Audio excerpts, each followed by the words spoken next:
more complex structures are required. And God set one up for that purpose. So, all right, let's move on. So we've talked about that. The next one I brought up was the whole issue of standards of weights and measures. What about national defense? Oh, did I skip national defense? National defense obviously is an extension of this. Facing that's up. where I would, what John is saying, I would distinguish between protection and national defense.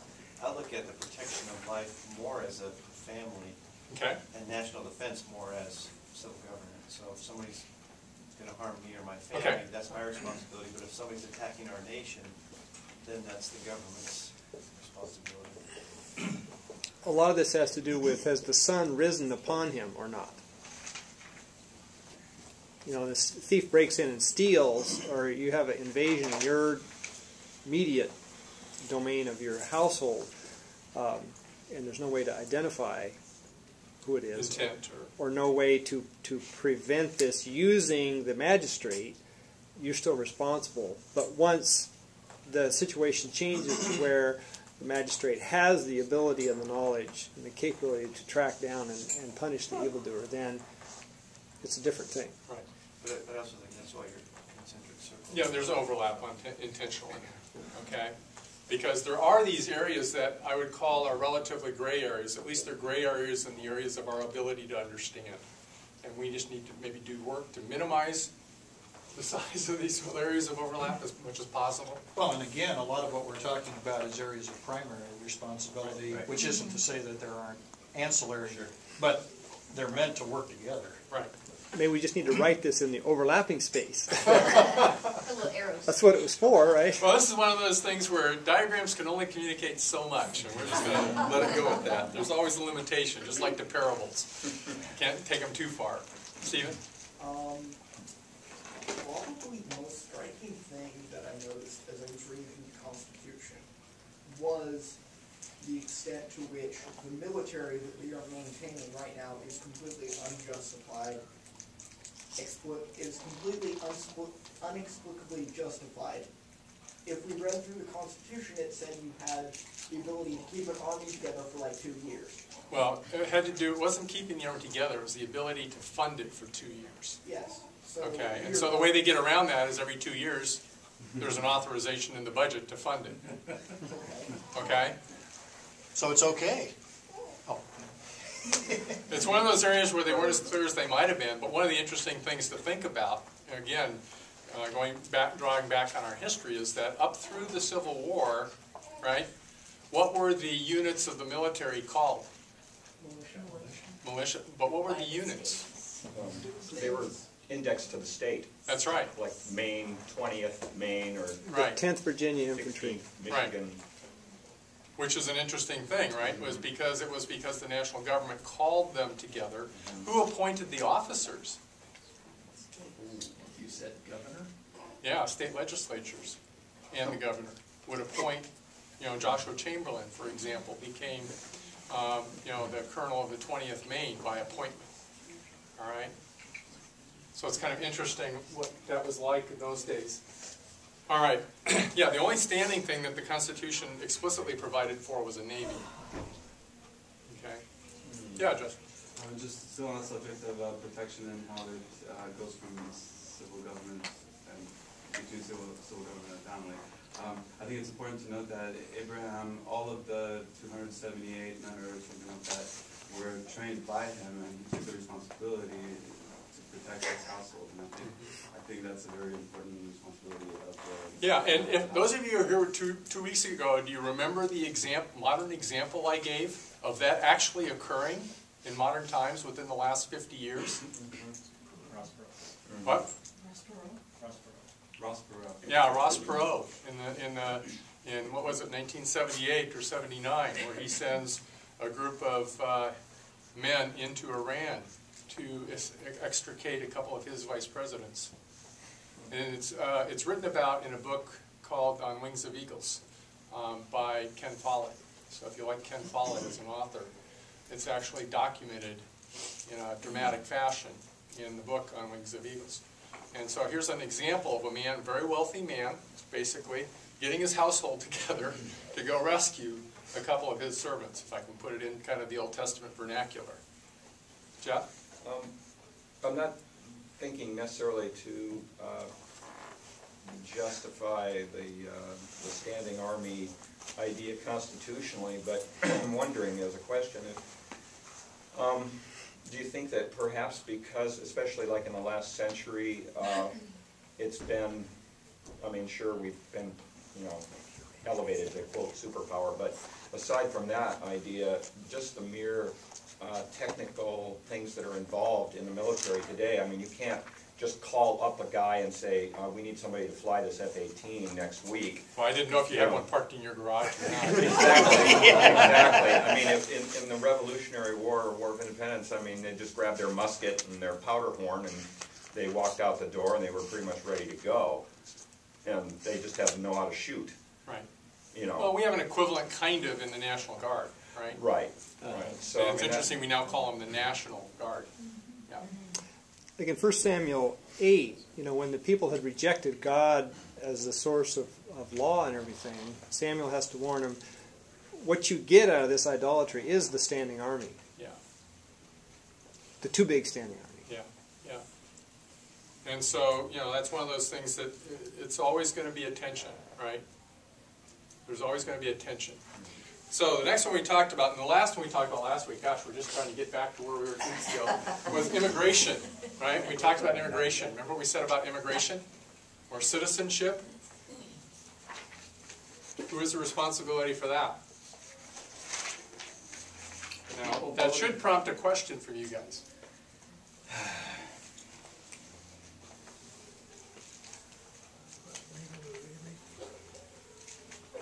Citizenship in what?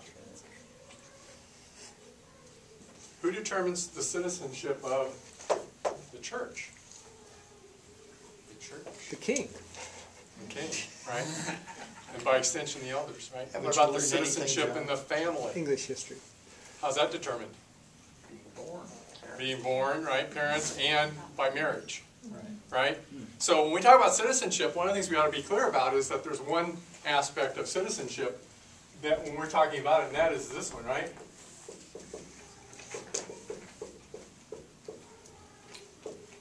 And one of the things that we want to make clear is that this is the only place the state has responsibility for. The state has no responsibility for citizenship here or here.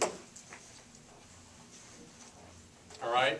And you could even argue that adoption laws and other things like that fall into a tension between this area and this area. Okay? So it's an interesting thing to think about. Now, one of the things I pointed out was, or wanted to bring to your attention is, okay, so what kind of rules were there for citizenship in Israel? Right? Because there were citizens and there were aliens. And I don't mean men from Mars. Not to belabor this, but what do you mean by citizenship? Those who had, let me put it this way, some level of governing authority. And in our country that would mean people who have the right to vote or who have a say in the government. In Israel it would be who could become a member of what they called the assembly or the congregation.